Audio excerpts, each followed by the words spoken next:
otherwise we will. So you can find information about that series on the church website, franklinumc.org.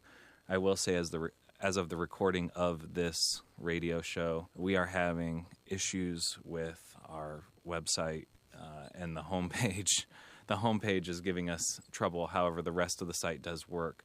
So I would encourage folks who are looking for us, the easiest way would be to go to Facebook. It's facebook.com/Franklin MAUMC. And that will get you, we post direct links to all the articles on the website there, so you can get a direct link and find the series information there. That's great, and I love the fact that there is ways for people that don't know about it to be able to check out your information, what you're doing, can keep up to date on it, and the fact that there's two places to go when one isn't working. So that's awesome.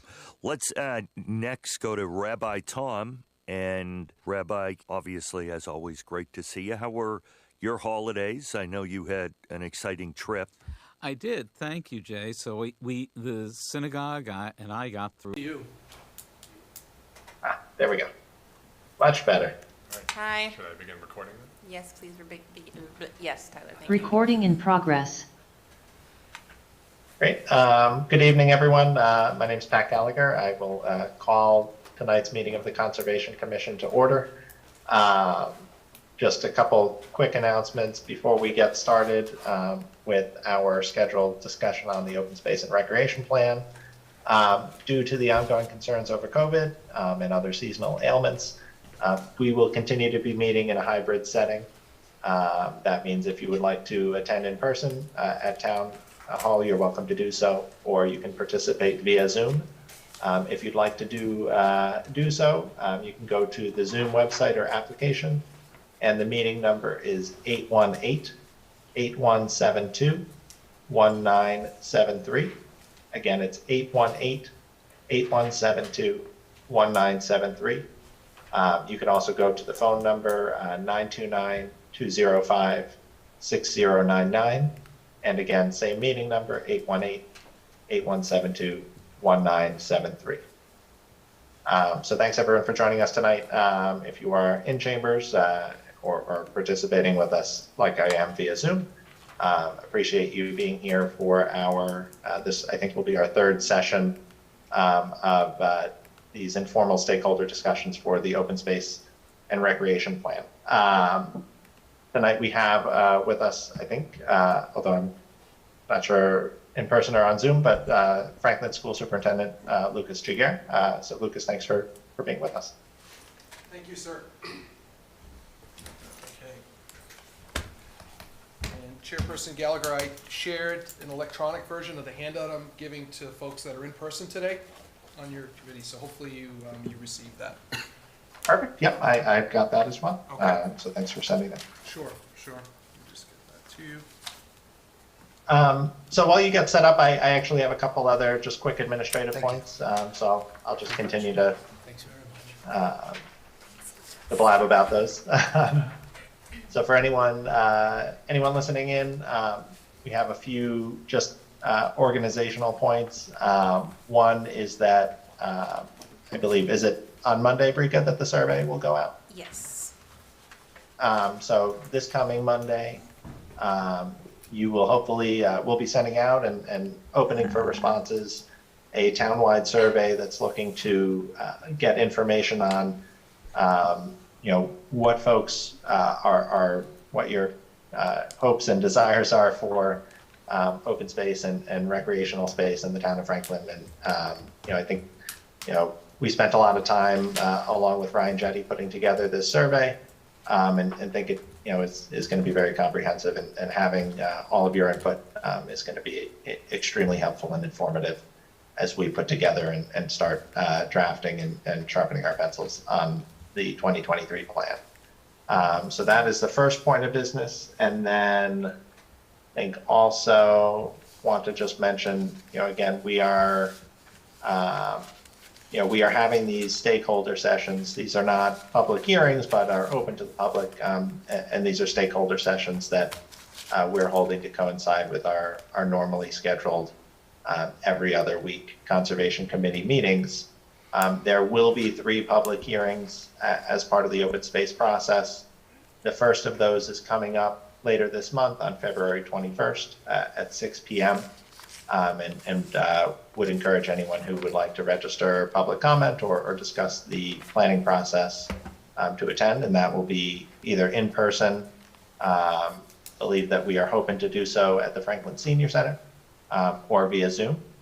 And then one last point that the comment link through our conservation website is open, and anyone can at any time provide comments through that website. You can go to franklinma.gov/conservation, and the link will be right at the top of the page. So welcome any comments through the website as well.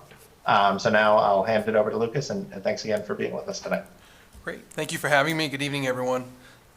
First off, I'd just like to say thank you for allowing me to come tonight to speak on behalf of the schools and describe how we utilize space, public space that's for recreational purposes. And I understand from meetings with Breckley and with Ryan Jetty and Mike D'Angelo, just working together with that group of people has been great. It's been really collaborative, and I think that the plan and the work that you're doing, I think, is really important. And as someone who's also a resident of the town, I appreciate the work that goes in and the time that everyone puts into this effort. So thank you.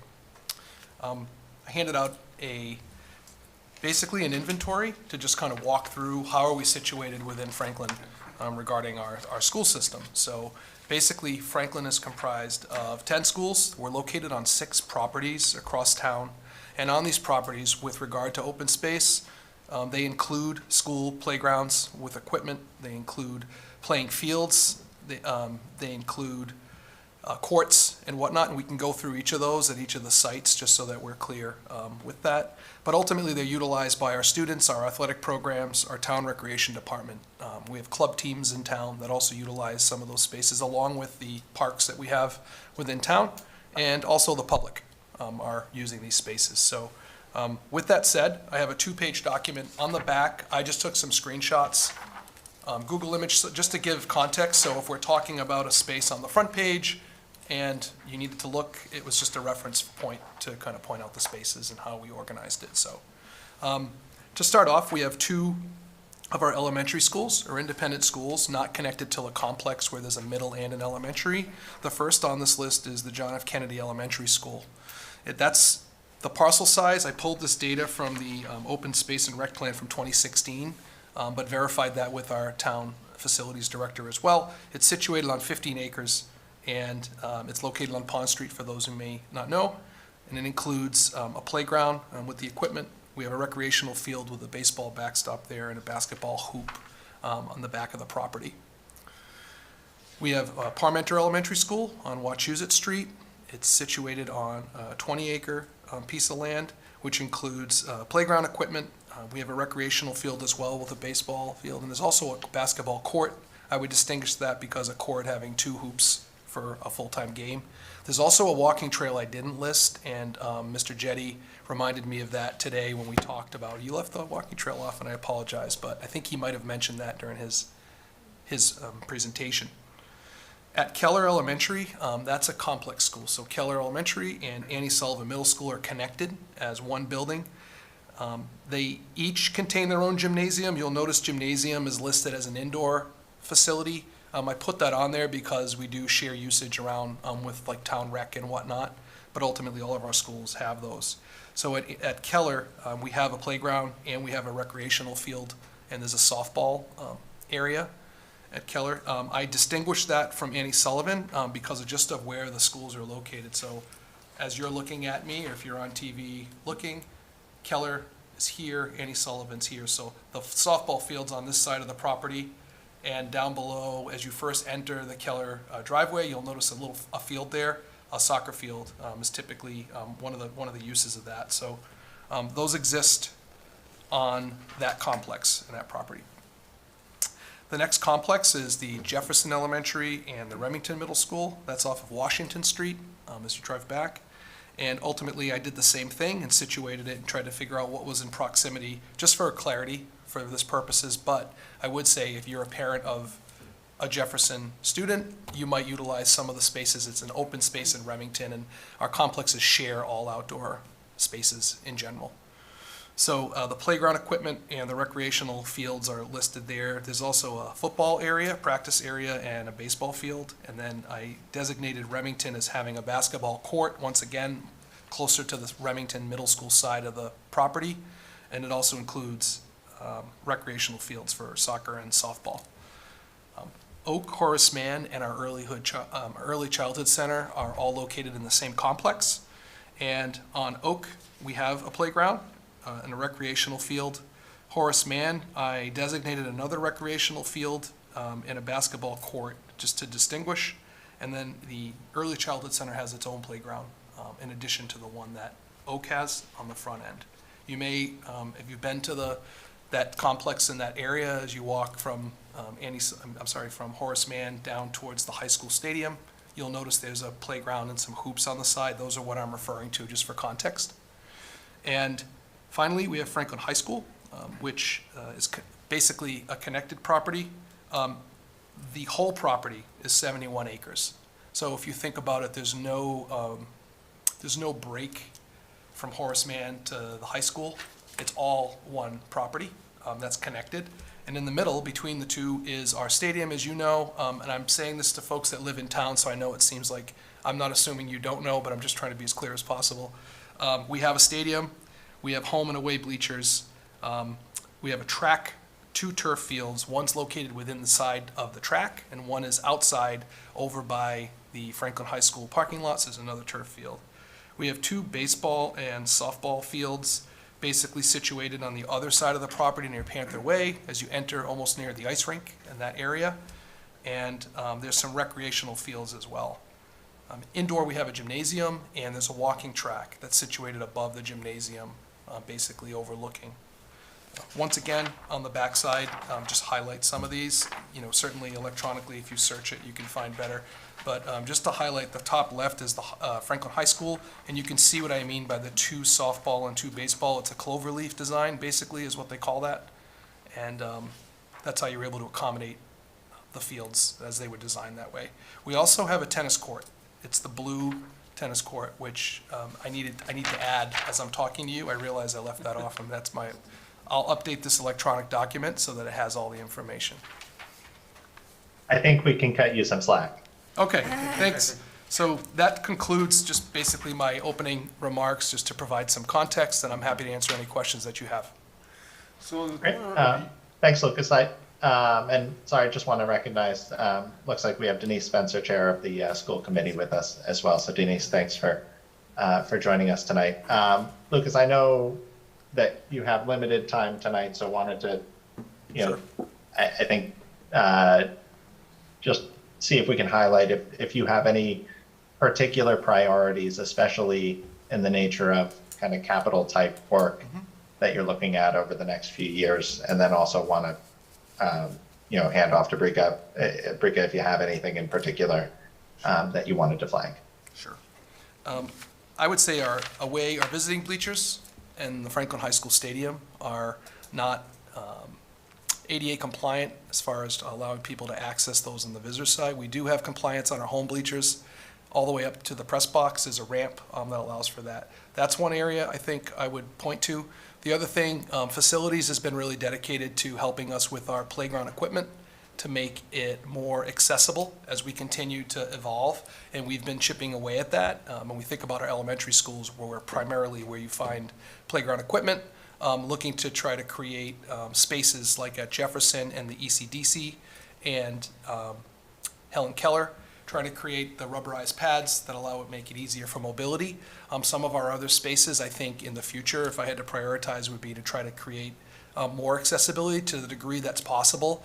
And that's less about compliance, but more about just accessibility for folks that would want to use those spaces. Right now, they might be wood chipped or rubberized, but that's an area. So definitely the away bleachers to me would be an investment as well in that really beautiful stadium that we have.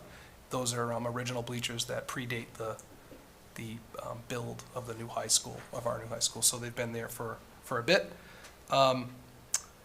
And That would be what I would I would prioritize if I was asked that question.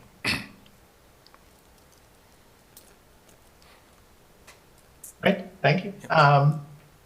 Jeff, I think I heard you asking, or about to ask a question before I jumped in. Thanks, Pat. So you're losing a school in the corner of Union Street and 140. I'm sorry, I can't remember the name of that school. Davis there. Davis. Yes. Thank you. Yeah. How's that affect your your facilities? Is that going to create a gap for you? So with the closure of Davis Thayer, the students had moved from Davis Thayer. Most attend Helen Keller now. As far as the facilities themselves, I don't know of an impact on the playgrounds and the usage. I know that we've made accommodations for the students so that they get the education they need, but as far as the Davis Thayer project, there is a nice playground there. I actually know from my own travels that people still utilize that as a playground, and on the weekends, if you drive by, you'll see people out there, and that was done pre-COVID, but it wasn't too far. It's not an outdated playground, so I know that it does get some use. So I don't think there's necessarily an impact to us with regard to that equipment. Do you know what they're gonna do with that building? Because I think they have a gymnasium in there too, right? So does that still fall under the Department of Education, or? It falls under the town at this point. I know that they are going to be making some decisions and studying and exploring what the use may be, but it's under the town purview of that building. And then there is a gym downstairs that exists in the. There's a committee, a subcommittee being formed. So I'm sure they will have meetings, public can attend, same story, different committee. Yeah. I was just curious. I was curious too, Jeff. So Sure. thanks, Lucas. Yeah, sure. Just interesting. Can I jump off that question? I know, and I think kind of timely with what we're doing right here in terms of the open space plan. And sorry, Brika, looks like you're about to lose your drink. So I know the redistricting is currently going on, kind of like, conversations and studying what makes sense in terms of redistricting, particularly based on the closure of Davis there, and wanted to get your thoughts on if there's any conversation over, if facilities need to be replaced in addition to, Davis there, what would that look like? And are there areas that, if for example, 5, 10, 20 years down the road, if you need to close Kennedy and replace that, would you be looking to do that, number one, potentially, and would you need to think about if there are particular open spaces that are available for development that the town controls? I guess just wanted to get your thoughts on that. And I know it's kind of a very far out question, but one of the things that I think we want to keep in mind as we're looking at all of the available open space right now. Right. So to answer your question, you are correct. We're in the process of conducting a redistricting analysis. The closure of Davis Thayer led to us shifting some students around, and we're in the process right now engaging with a group within our community, and we'll be working with families to get some feedback in a forum coming up next month about that. So we are not at that point, and ultimately the school committee will have the final vote on the next stage. I will say, when it comes to school buildings, in concert with us looking at our enrollment and seeing where it declines and then climbs back up, we are trying to be really thoughtful through this process around, not rushing to a decision that ends up hindering us in the future, where you don't account for the growth that you need. So I don't have an answer for how that might impact open space with regard to this conversation, but we are in the process of studying that work, and coming this spring we'll be sharing a recommendation with the school committee, who ultimately will vote on next steps. But before that, we're engaged in this process. So that's probably as much detail as I can provide tonight, but certainly understand the question, and we'll continue to. That's why I'm glad I was invited tonight, to just share kind of where we're at with our facilities. So I hope that can answer your question. Yeah, no, thank you. Okay. That's very helpful. I did want to just mention too, this is not necessarily a capital request, but I did, in talking with a few, Ryan Jetty and with Mike D'Angelo, I think they might have had on their list around some of the courts and some of the spaces that we currently use to just make sure that they're up to speed. Did that come up, Rika, from Ryan at all, or no? Yeah, Ryan, I think he had a pretty thorough presentation. I Mhm. couldn't paraphrase everything that he presented on because there was a lot. But also additionally, through our staff meetings, I have 2-page documents of everything, Ryan would look for, things he's identified that could be improved upon, whether that be for open space, or not open space, ADA compliance, capital projects, or just, Yep. concerns residents have brought up through the years to him. Sure. So that is an exhaustive list, and that should hopefully be on your Google Drive next week, Perfect. as updated comments. But also, Lucas, you can send me a list too. I'm happy to. I'm happy to do that and provide more information. Absolutely.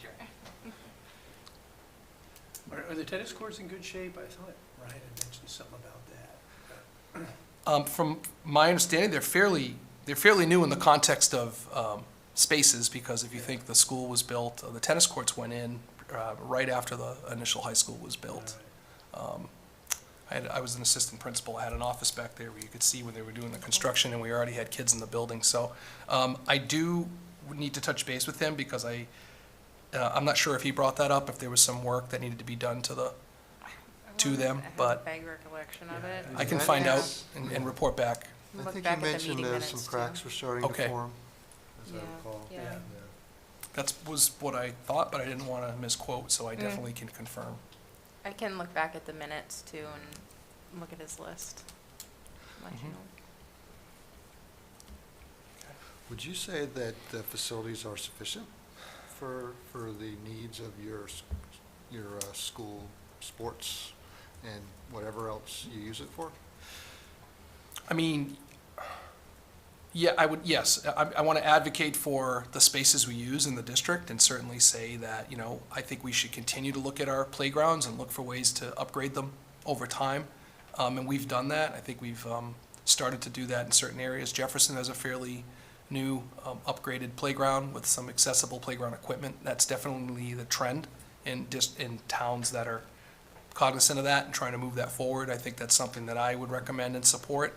It's certainly something that doesn't happen overnight, but as we are continuing to look at refreshing playgrounds and making sure, first off, that they're safe, right? They're compliant, but then also when there's an opportunity to refresh a playground, it's a good opportunity to upgrade them. So the facilities we have at each of these buildings in our complexes, short of some of the maintenance, the basketball court at Remington, I think has some the court itself is tough, but I think Ryan was going to talk about that a little bit. But ultimately, I feel like with maintenance and with some of these projects, taking care of the high school is probably the biggest one. I think if you look at the away bleachers would be one that would be a glaring area that's not the standard we have in Franklin for that piece. So we do hear about it from the visiting fans that come to the stadium, and certainly I know that there's some nostalgia with the press box that's there and whatnot, but yeah, overall, I think we're really fortunate in town to have nice facilities that we can use in open space and share with our community. Do you find the sports participation by students is pretty stable, or does it grow? I'm sure it varies with student population, but is it typically pretty static? We have a healthy sports participation in this town. We're fortunate too. We're pretty successful in our sports across the board.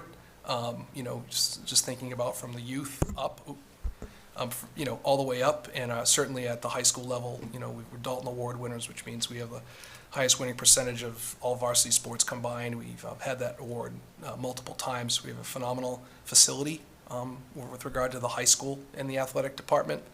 We have an excellent athletic director who leads that group, and we have phenomenal coaches, whether they're new and just high quality or they've been with us for 40 years. We have really fortunate in town to have people leading and growing and helping our athletic department. So I would say in that regard, we have a very healthy athletic program in town, and, you know, we're fortunate for that. Yeah, I agree. This is good. Just good Yeah. to hear, you know?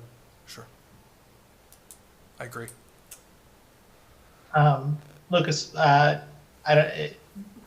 one of the things we talked about with Ryan was just the number of programs and, you know, kind of programs where they were seeing more interest or less. But that focus was mainly on the youth sports programs. Are there any areas or maybe even new sports or things like that where you envision, you know, trying to get involved if the district isn't already? So for new sports, we offer a lot of sports, a lot of things. We're a pretty large school, so we were fortunate to have that. I know it's been floated. It's been proposed around alpine skiing. There's no mountain unless you are someone who remembers Klein-Zinsbruck. But beyond that, there's no.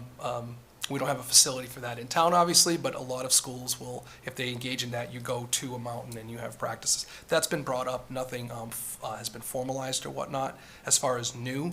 And then existing programs, we offer a variety of fall, winter, and spring sports. All the typical ones, but certainly we sustain our own programs. We don't need to co-op necessarily. We have varsity hockey for girls and boys. We have really strong swimming programs, and you know, and then we have a lot of the other traditional sports that you may be more familiar with as well. On top of that, so we're fortunate. I have something actually from Gus, if you remember the building commissioner. He's also overseeing AD compliance. He just had one comment that Kennedy, after speaking with Mike D'Angelo Facilities and Ryan Jetty, that Kennedy and Parmenter schools have challenges with having mulch in place to get to playgrounds. So that was something that they identified as an ADA compliance issue. Otherwise, all other schools, sans the bleachers Right. on the away side, Right. are compliant. I'm sorry, Gus said that we can't get from the lot to the playground at Kennedy, or we can? He said, I talked to Mike D'Angelo. Kennedy and Parmenter schools are the only two schools Okay. that have challenges with having mulch in place to get to playgrounds. He didn't Okay. say from where. Okay. To be continued. We've also, at ECDC, we invested in, have you seen, it's very similar, like when you go to the beach, in that first like 10 feet, they roll out those plastic Yeah. pieces. Yeah, yep. And that seems to be, you know, it's an example. A beach is somewhere where eventually you're going to have to hit sand, and but I think the effort is to say, let's get this off the ground and get people situated. We've put something similar for the raised gardens. They have some community garden beds just right next to the school. It's not, I don't want to give this impression that we have this huge open space garden concept, but certainly each of our schools has their own way of doing it, and that's one way. We've had success with that as well, so I'm wondering about maybe just looking into Yeah. those types of ideas that aren't necessarily a big investment, but I also recognize as a town, you want to have something sustainable that's not temporary, but that's the direction we went for that. I actually think that's a really great idea, especially in bringing it back to our last meeting, where there were concerns about access to some of our conservation areas, which, you know, it would be difficult to pave right next to a wetland or a pond or what have you, but having these other Yeah, avenues to do that would be actually really helpful, I think. it's like a slat. Yeah. You see that at the Cape a lot too. Contractors actually use very big versions of that Yeah. to mobilize to our area Equipment, yeah. through wetland areas, so something to think about. Yeah, that could be a resolution a couple things. Absolutely. Yep. That's good. Yeah, good idea, Lucas. Thank you You're for welcome. sharing. Anything else? All good. Thank you. Okay.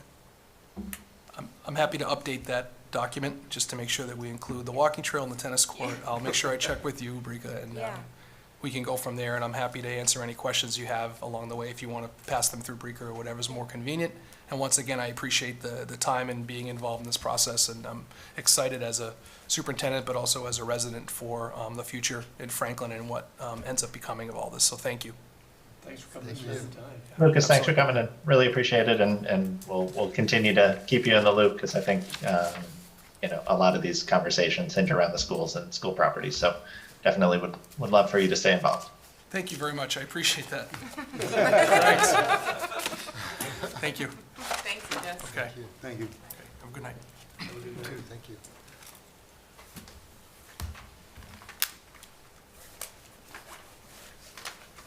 Actually, Denise, I don't want to put you on the spot too much, but since we do have a little time, if you had any thoughts, happy to give you the floor. Oh gosh, I wasn't expecting that. No, Lucas did a great job highlighting everything, and if we can be of any other help answering any questions or addressing any concerns, please feel free to reach out. Great. Well, thanks for being on, and I think definitely same as we said to Lucas, if anything comes up or would love to have the committee involved as well in the process. Yes, please. Thank you very much. perfect. Thanks, Lucas. Thank you.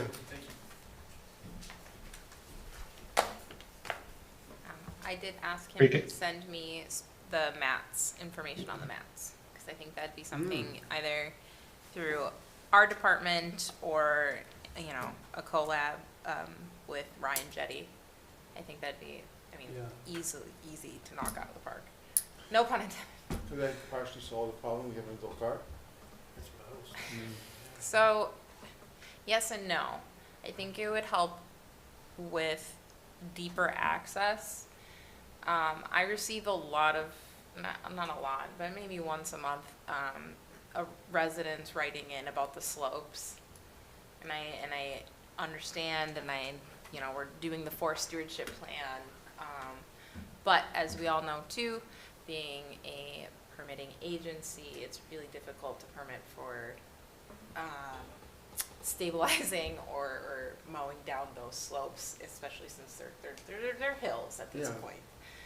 It's supposed to be a natural environment. Sure. So trying to navigate and thread the needle on that, I think this is a good idea. Something that I had thought about would either be the senior center or rec department, not to sign Ryan up for things that he's not here for, but Fish and Wildlife Service, they have fat tire wheelchairs that people can rent out so they can go to national parks, things like that. So it is in the realm of possibility. I like the idea of the mats. Going back to what Allie had mentioned at the last hearing, even just changing out the substrate or keeping up on the substrate at Delcart so she can even just get down to the water's edge. I mean, those are really easy things that can be accomplished, whether through the open space plan, through the forest stewardship plan, or just in general. So. Rika, do we know what the mats are made out of? No, I'm assuming if they roll them out, they're probably some form of plastic. But even like using it as an example here, one of our open projects, Franklin Heights, what their mats are recycled tires, and they're just stitched together, and then they just roll them out. Cool.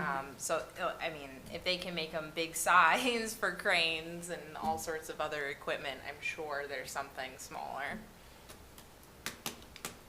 Rika, do we have, and I know we have another accessibility session coming up, maybe in a couple months. Yeah. Do you know if we have like a landscape architect or anyone who would have more of a specialized background in like what are some things and techniques that are on the cutting edge that we can have come in and talk? Because if not, I'm happy to try and reach out to folks to get some of those perspectives. I don't know anyone off the top of my head. I'm not entirely sure if I can suggest anyone anyways, but yes, I think that's a great idea, and I would love to try and find one, and I can talk with Gus, and I can plug into the network a little bit, or my network, and see who's around, who does what. They use anything like that at Beaver Pond for the sand? trying to think. He didn't explicitly say that. I'm assuming, though, that, Yeah. it's probably here. There's a boardwalk that goes down a pretty nice way towards the water. Oh, that's right, that's a From the board, parking lot. not that map, that's right, yeah. Yeah. That's right. Huh, So, all things to think about. yeah. I think it'd be cool if the conservation department had something.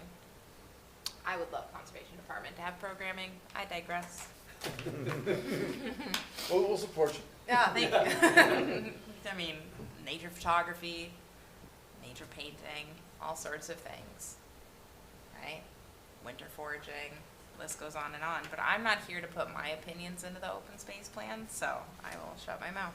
We had a commissioner a couple years ago who was going to do a night tour of the cart listening for owls. See, that would be so cool. That never happened. Yeah, vernal But pool you- surveys, I mean, Yeah. we could go listen to frog calls, we could do bat watch, I was thinking about doing like a bat box building class, all sorts of things. I mean, possibilities are endless. But, first open space plan, and then we can get into all those other. One thing at a time. Yeah, right? I got a lot. Could be included though, if anybody wanted to make it a comment. So how does something like that get off the ground? I mean, those are some neat ideas for Elkhart, right? What ideas? The ADA compliance or No, the so- bat box? Yeah, or, some So, of the, the bat box, you're right, Pat, one thing at a time. I had already reached out to Mass Wildlife, because they This is a have- dangerous, questions are very dangerous. Very, very dangerous, yeah. I had already reached out to Mass Wildlife. They actually have a bat box program that died through COVID, actually, unfortunately. To put it candidly, also.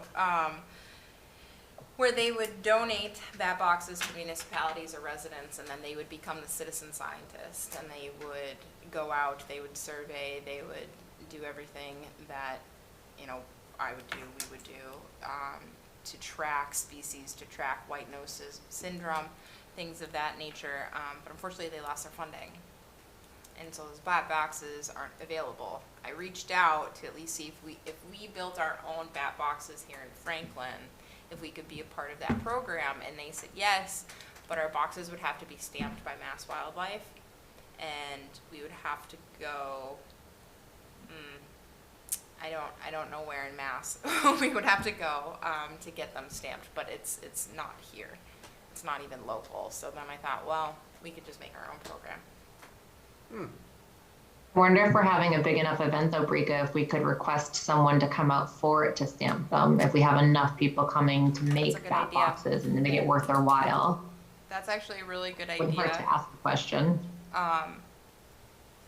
Yeah, I like that idea. Actually, the state herpetologist is coming out to Delcart to look at the turtle nesting habitat sometime this spring. And so Mass Wildlife National Heritage, he toes that line, so I can ask him at the same time too, Meg. Yeah. That's a good idea. So, there's plenty of things up here. I'd love to get the naturalists back to do regular walks through Delcart and maybe in Franklin State Forest. Yeah, I mean, I had asked prior to you, Mark and Meg, if the commission wanted talks, guest speakers, things of that nature, and you all seemed very receptive to that. So that's still on the game, in the realm of possibility. Just I figured not while we have all the stuff that we have going on right now. I mean, I'd love to see and be part of even like a monthly, after OSRP, obviously, like a monthly community education program for conservation. I think that'd be awesome to put that together and get the community and especially like the kids involved and learning more. I think that would be awesome. Absolutely. Was an interesting guy, was the forestry guy. Oh, Mike Downey? Yeah. Oh, he's a hoot. Yeah, Oh. I ended up talking to him for like half an hour. He's got a lot of cool knowledge to do some. He's watching Franklin for the beaver deceivers, actually. So he's a commissioner out in Natick, Oh, no kidding. and they are quite inundated with beavers. Yeah. So he's very excited to see that Franklin's doing something. Yeah. And for what it is, since we are talking about open space and Delcart and all the things we have planned, he did approve the forest stewardship plan, so that is in effect as of this week. So congratulations, awesome. everybody. Yeah. But Mike Downey, he really, he's really excited about all the things we have going on in Franklin. He even called me earlier this week because he wants to start, maybe I probably shouldn't say anything, but he called to see if there was a forest and soil health conference, if I knew of any sort of conference, and I said I didn't, and he actually said Schmidt Farm would be a really good place to host it. So we have people from DCR looking at Franklin as a place to come to learn, to teach, to do all these. That's really cool. Yeah. Absolutely. That's So, really cool. TBD. You didn't Um, hear it from me because it's not official. So. Rika, just an administrative question. Do we have a different Zoom link for our meeting, or is it the same one? It should be a different one. Oh. Tyler can check. I might, I think unless we have anything else to add on the schools topic, maybe let's click off the recording for now, and we can just give everyone a few minutes and Great. sign back in at 7. Does that sound good? Sounds good. Good. Cool. Okay. Talk to you I'm going to soon. grab a bite to eat. I'll see you guys at 7. Thanks. Thanks, everyone. Oh, Recording stopped. it's fine. We could do a year's worth of shows just on this. And we may come back to it. We may look at it a different way. You know, again, as Pandora said, we leave this all up to the faith leaders, what they feel is a good topic,